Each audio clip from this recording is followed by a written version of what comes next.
நெல்லை மாவட்டம் அம்பாசமுத்திரம் ரகுமான் காலனியை சேர்ந்த சதீஷ் என்பவர் ஆட்டோ டிரைவர். இவர் அம்பையில் உள்ள தனியார் மருத்துவமனையிலிருந்து சிவந்திபுரத்தை சார்ந்த பிச்சம்மாள் என்ற மூதாட்டியை தனது ஆட்டோவில் ஏற்றி சிவந்திபுரம் நோக்கி சென்றுள்ளார். அப்போது பாபநாசத்தில் இருந்து புதுக்குடியை நோக்கி வந்த இருசக்கர வாகனமும் ஆட்டோவும் எதிர்பாராத விதமாக நேருக்கு நேர் மோதியது. இதில் மோட்டார் பைக்கில் வந்த இருவர் மற்றும் ஆட்டோ டிரைவர் மற்றும் ஆட்டோவில் வந்த மூதாட்டி ஆகிய 4 பேரும் காயமடைந்தனர். இந்நிலையில் காயமடைந்தவர்கள் அம்பை அரசு மருத்துவமனையில் முதலுதவி சிகிச்சை செய்யப்பட்டு பின் மேல் சிகிச்சைக்காக பாளை அரசு மருத்துவக் கல்லூரி மருத்துவமனைக்கு அனுப்பி வைக்கப்பட்டனர். இந்த விபத்து குறித்து அம்பாசமுத்திரம் போலீசார் வழக்கு பதிவு செய்து விசாரணை மேற்கொண்டு வருகின்றனர். பாதகம் செய்பவரை கண்டால் நாம் பயங்கொள்ளலாகாது பாப்பா.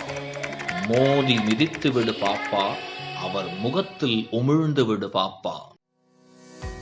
அண்மை செய்திகளை உடனுக்குடன் தெரிந்து கொள்ள இணைந்திருங்கள் இயம்நாடு